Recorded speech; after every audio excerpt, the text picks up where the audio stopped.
Well, hello there, Pokemon Masters, Birdkeeper Toby here, and welcome to another top 10 list, my top 10 Sinnoh Pokemon. I remember my adventures in Sinnoh.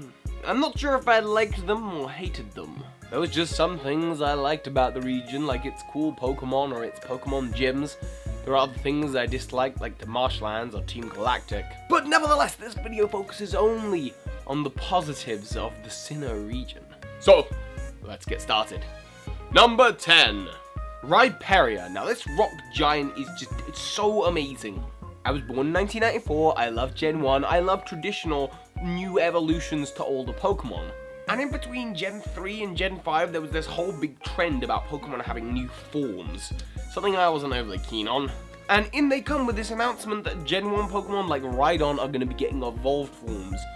I'm psyched. Rhydon being a pretty iconic Gen 1 Pokemon. In fact, I remember having the 100 HP trading card, this one right here. You just look at that Pokemon and you think, man, that's tough. And then they go and improve on it. I love the look of armor that they gave it. In fact, I love the look of Rhyperior so much, I even invented my own species for role-playing games called the Rhyperians, who could, like, shoot rocks out of their hands. Just like good old Rhyperior.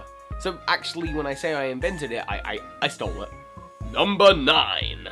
Duska. Now, I don't know if I'm pronouncing that right or if any of you remember Pokemon Crater. Pokemon Crater was a website where you could choose a trainer and start with any starter Pokemon from any game. You would then travel around one giant region and capture every single Pokemon and challenge every single gym. Now, since then, the site has been taken down, but at the time, I had a level 90-ish Desclops, and I was pretty psyched for my first level 100 Pokemon in the game. And then right before it reaches level 100, they announced Duska, and they implement it pretty much straight away into the game. It was a cool Pokemon with a strong but creepy design, and one of my favorites of the generation. Number 8. Gastronome. Now, while typing and even battling probably isn't Gastrodon's strong suit, its looks are. And by that, it's not me just going again, oh, it's a cool Pokemon, I like it because it looks cool. Actually, I like it because of how ridiculous it looks. My personal preference of the two is Gastrodon West, and I just love how stupidly derpy it looks. The fact that the champion of the region uses it, spoiler alert, is just, it's 10 times funnier. Gastrodon is for me that Pokemon that reminds me, it's not all about battling, sometimes it's just about having fun. Number 7. Okay, those of you who have seen my Gen 1 list, you know that Snorlax made the list, and also you know that I love evolutions of original Pokemon, so a Munchlax, it was just everything about it is right. Of course, it likes to nap, it likes to eat, which are all things I can very much relate to, but it had the privilege of being one of the poster children for Generation 4, next to Bonsly and Mime Jr. Now, Mime Jr. and Bonsly didn't feel like they got a lot of exposure, but Munchlax did, being caught by May, and also being seeable, but sadly not catchable in Pokemon XD Gale of Darkness. I remember looking at the internet and just being like, how do I catch Munchlax in the game? You couldn't.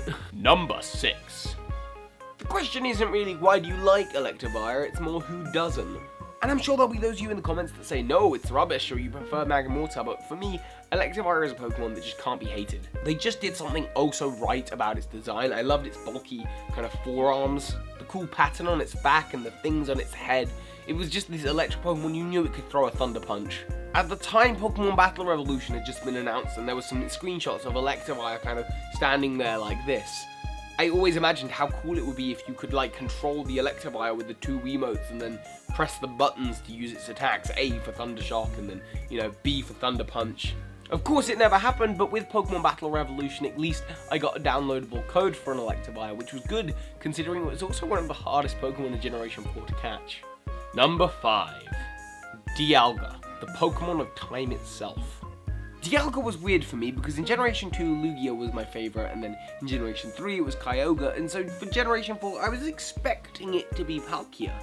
I felt like I was always generically not picking the toughest looking one, but Dialga's the one that captured my imagination in the end. And to be honest, even in the last 2 generations, Generation 5 and Generation 6, no legendaries have sort of made me feel the same level of intimidation that Dialga has. Also, the Roar of Time? Could you choose a cooler sounding name? Number 4. So with all of these lists, thus far there's been a starter Pokemon on the list. Now which one is it going to be for this generation? It's Torterra. The Turtwig line was my favourite. In fact, for me, it was the only real choice for this generation. Even only 2 generations into the trend, a firefighting type it was too much of a joke. And have you seen Turtwig? It's adorable. It's adorable. Number 3. So even more than the Pokemon of time and space, there's the Pokemon of dimensions, Giratina. But don't get me wrong, I haven't always liked this Pokemon. I actually got my copies of Diamond and Pearl early for the UK because I got them abroad. And I brought them back and I was showing off all my cool legendaries, my Dialga, my Palkia, all of my Pokemon. And there was this other legendary that just was a weird centipede thing. And it wasn't very interesting. I didn't even realize it was the middle Pokemon of the Dragon Trio. That was until, of course, Platinum was announced. And Origin form Giratina came along, really giving justice to the Ghost typing and the Dragon typing. I actually thought the plot of Platinum was really good. And when I brought Giratina up to Generation 5, I used it in all of my Elite Four runs when gaining experience for other Pokemon. Ghost-type moves to destroy the Fighting Ghost and Psychic Elite Four members while using Aura Sphere to destroy the Steel one. And then just some quick Dragon moves to finish off Iris. I'd never go in there without it. Number 2. Okay, I'm about to pick a Pokemon that design-wise is quite controversial. Togekiss. It looks stupid, it looks good, it looks stupid, it looks good. Togekiss is definitely one of those Pokemon that when you take its school photo, it's got a bad side. Some sprites and artwork just look better than others. But it's the final evolved form of Togepi, and I think that's something to marvel at in itself. Togepi is an iconic Pokemon. Togekiss really made it look cool. My first Togekiss was just a really fun Togekiss. It knew Yawn, it knew Metronome. Of course, it had extra critical hits because of Air Slash and its ability. And then last generation, it went and became a Fairy type. So I don't really care what the haters say, because I'll just drain kiss them. Wait, that sounds weird. Number 1. Okay, and now from controversial to the most generic thing I could possibly say, Garchomp. Design, tick. Cool moves, tick. Have I had some personal history with this Pokemon? Tick. In Platinum, I pretty much flat out swapped my starter for the Gibble that I caught underneath Cycling Road. I knew that Cynthia would use a Garchomp, spoiler alert again, and that what it would come down to is this ultimate battle between Garchomps could mine defeat hers, and yes, it did. And I remember being in this place where when I was playing Platinum, I was imagining all the Pokemon battles like anime style. And I remember Garchomp using Dragon Claw and imagined it bringing its claw along the ground and ripping it up through the ground and into its opponent. It sounds silly, but Garchomp just looks the coolest, and I hardly ever go into a competitive team without one.